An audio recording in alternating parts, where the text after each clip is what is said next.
Romanceiro da Inconfidência, de Cecília Meirelles. Hoje, o romance 74, ou da Rainha Prisioneira. Aqui no canal Valkyria Online você encontra todos os poemas deste livro, lidos e compreendidos. Sejam todos muito bem-vindos e para você que não me conhece, eu sou Valkyria.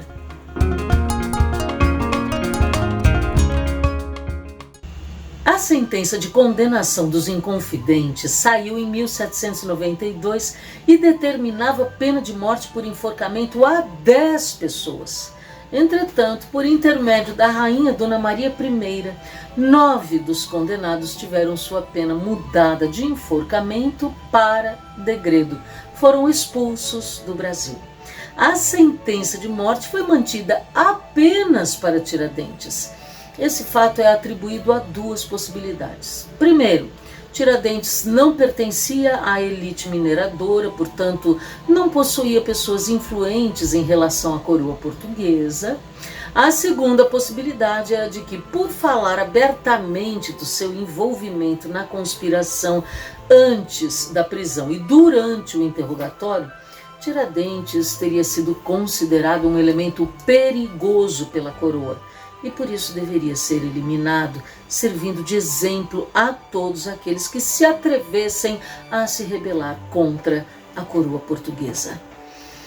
Dona Maria I não era favorável a penas tão drásticas, trágicas, penas de morte, mas ela se viu obrigada a manter essa pena de morte, o que talvez tenha pesado muito em termos de sentimento de culpa. Olha, já deixa o seu like, inscreva-se no canal e vamos acompanhar a leitura e a compreensão do texto. Ai, a filha da Marianinha, ai, a neta do rei Dom João, suave princesa de mãos postas, resplandecente de oração, que lindas letras desenhava a sua delicada mão. Grandes verticais majestosas, curvas de tanta mansidão. Maria, nome de esperança, Maria, nome de perdão, a melancólica princesa, livre de toda ostentação, que há de subir a um trono amargo, como todos os tronos são. A primeira estrofe apresenta algumas características de Dona Maria I, rainha de Portugal. Neta de Dom João V, filha primogênita de Dom José I e de Dona Mariana Vitória da Áustria. O poema se inicia com Dona Maria I, ai, a filha da Marianinha, ai, a neta do rei Dom João I, suave princesa de mãos postas, resplandecente de oração. Notamos aqui que Dona Maria I era religiosa, estava de mãos postas, ou seja, mãos unidas para orar. Além de religiosa, sabe-se que ela tinha uma belíssima caligrafia, o que dá um traço de refinamento na personalidade dela, né? Letras desenhadas por aquela delicada mão, grandes verticais majestosas, curva de tanta mansidão. Maria, nome de esperança. Maria, nome de perdão. Dona Maria tinha uma imagem melancólica, a melancólica princesa, simples, livre de toda ostentação, que há de subir ao trono amargo, como todos os tronos são. Quem está no poder, muitas vezes, tem que tomar decisões muito difíceis. A que crescera entre as intrigas de validos, nobres, criados, a que conversara com os santos, a que detestara os pecados, a que soube de tanto sangue por engenhos de altos estrados, quando a nobreza sucumbia nos fidalgos esquartejados.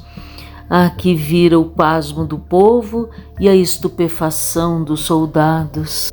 A que, amarrada em seus protestos, pusera silenciosos brados em grandes lágrimas abertas nos olhos para o céu voltados. Dona Maria I era aquela que crescera entre as intrigas de validos que são pessoas protegidas dos nobres.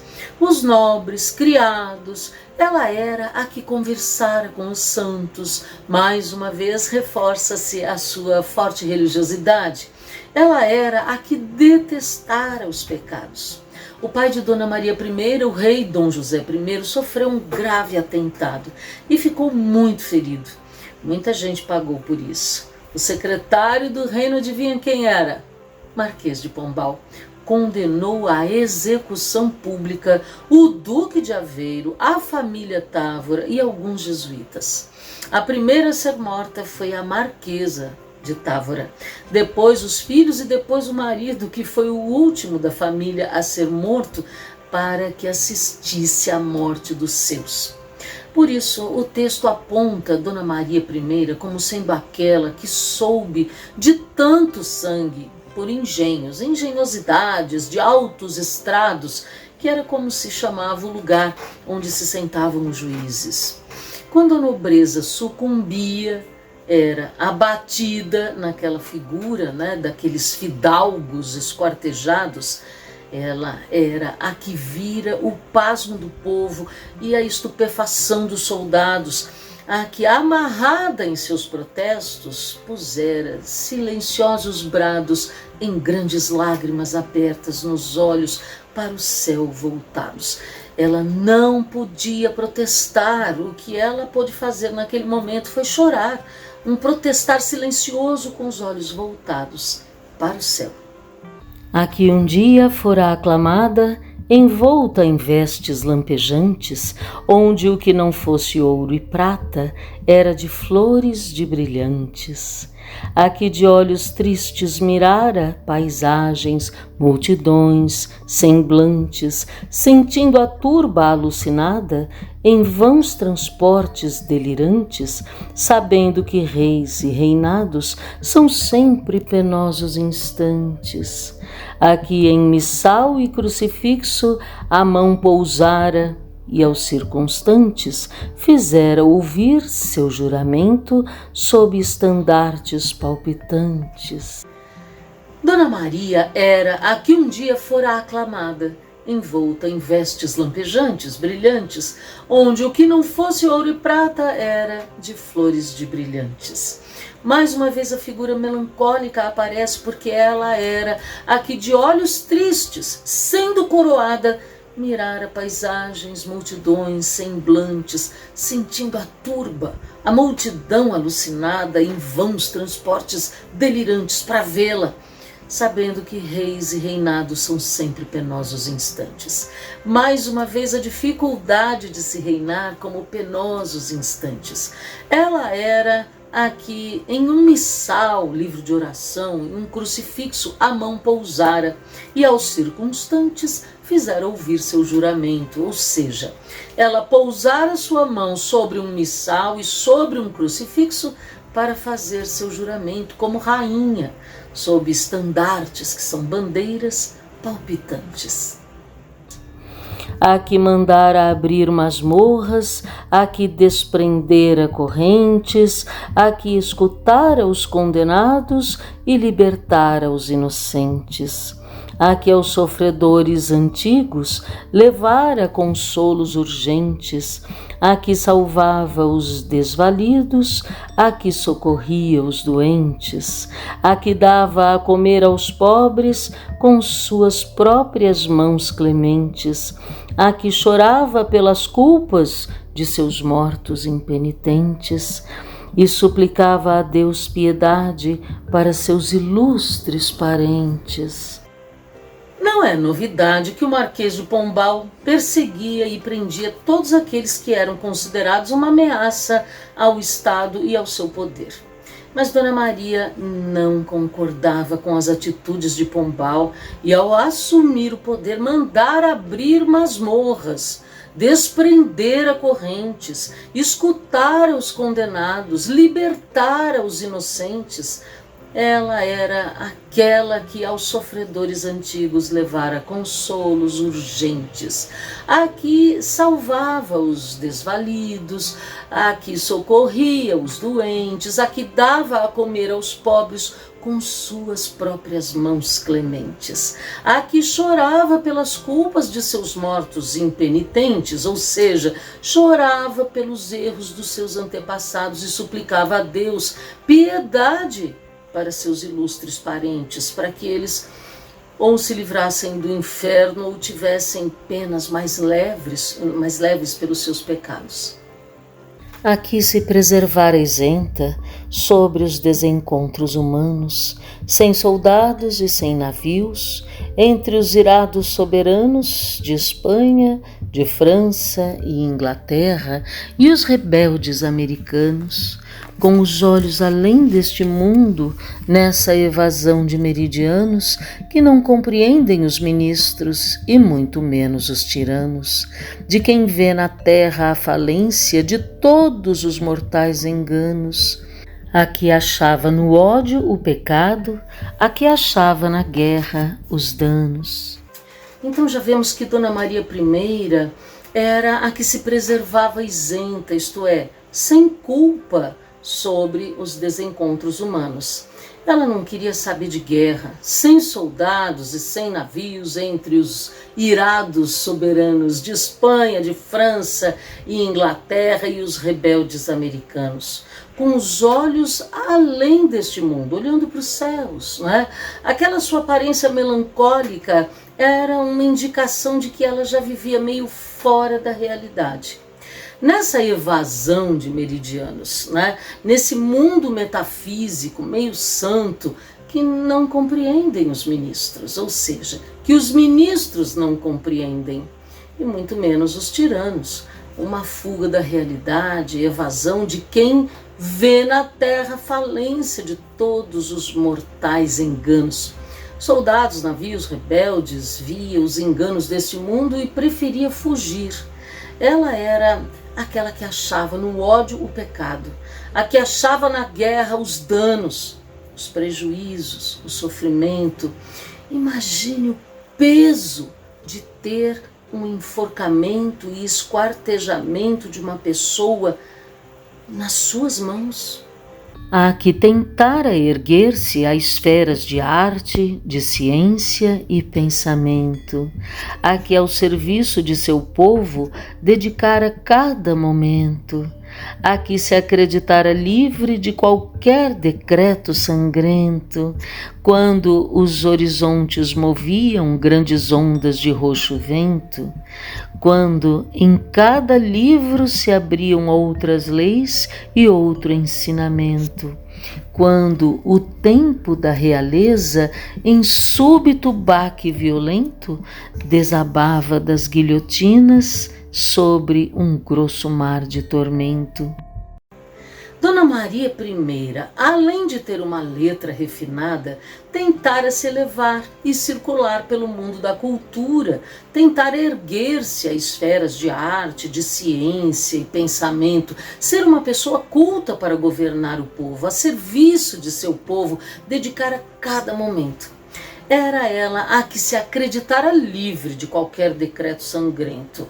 Mas qual o governante que está livre de prejudicar alguém com suas decisões, quando os horizontes moviam grandes ondas de roxo vento, lembrando que o roxo é também a cor do luto, quando em cada livro se abriam outras leis, que não as leis religiosas ou da cultura, e outro ensinamento. Ela foi aprendendo o lado cruel de governar. Quando o tempo da realeza, em súbito baque violento, desabava das guilhotinas sobre um grosso mar de tormento. Você já imaginou o drama de consciência de uma mulher religiosa como ela, ao ter que assinar condenações, penas de morte? Justo ela, que abominava as condenações aplicadas pelo Marquês de Pombal.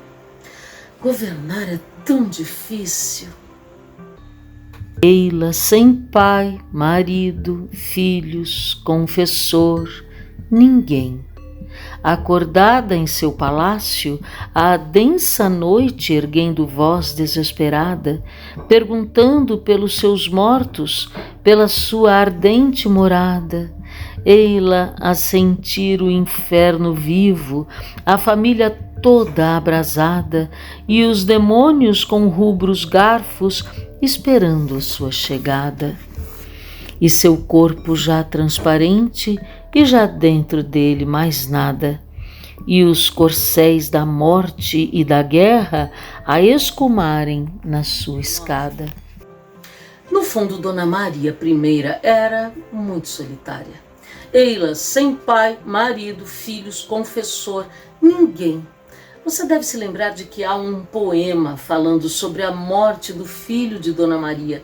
Era Dom José II. É o vídeo 28 aqui do canal, romance 23 ou das Ezequias do Príncipe.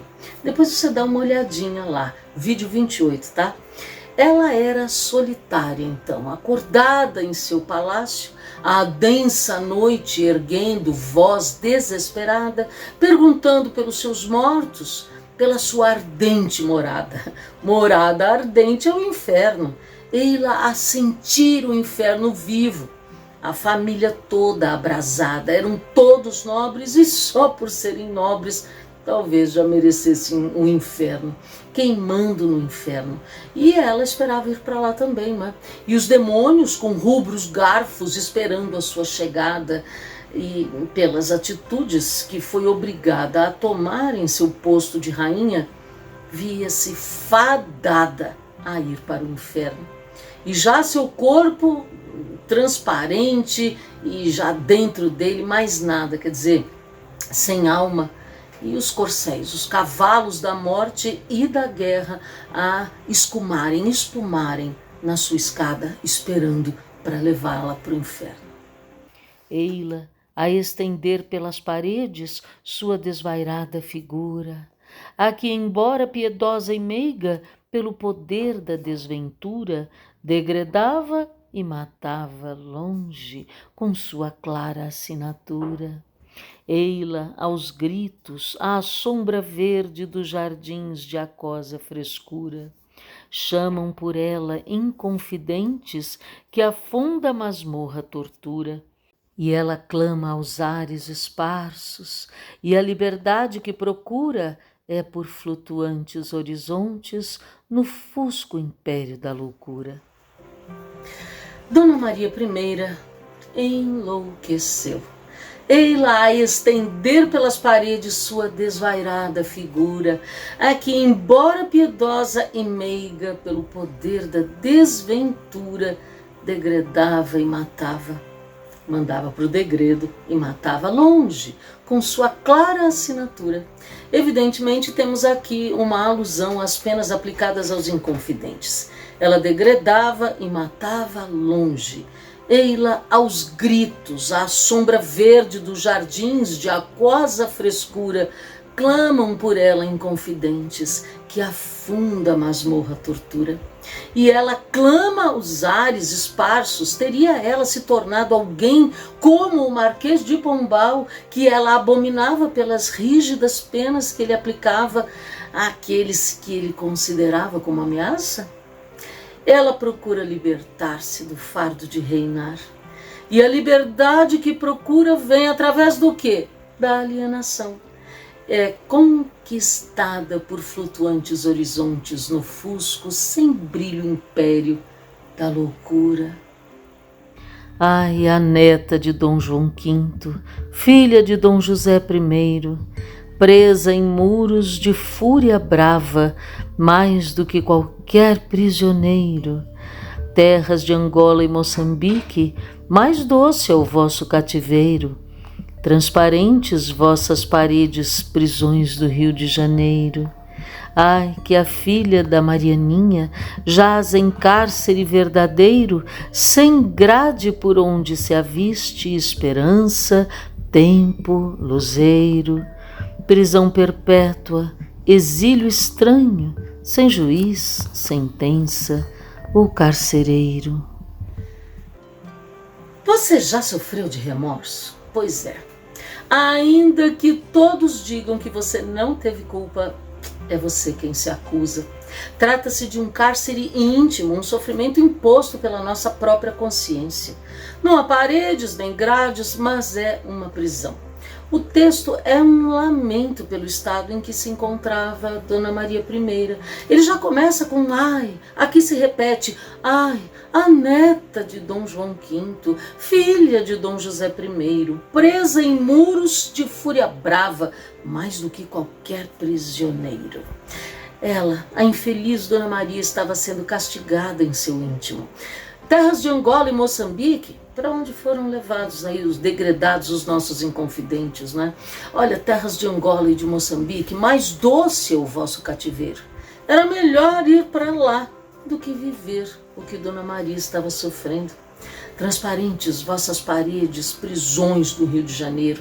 Ai, que a filha da Marianinha jaz em cárcere verdadeiro, sem grade por onde se aviste esperança, tempo, luzeiro, prisão perpétua, exílio estranho, sem juiz, sentença ou carcereiro. Você vê que ela não via grades, né? E essa era uma prisão perpétua, porque quando você avista as grades, você tem a esperança de que elas se abram. Ali não havia nada disso. Ela estava presa dentro do seu remorso para sempre. Siga-nos no Instagram, lá damos algumas dicas de 30 segundinhos sobre língua portuguesa. No próximo vídeo, fala a comarca do Rio das Mortes. Espero você!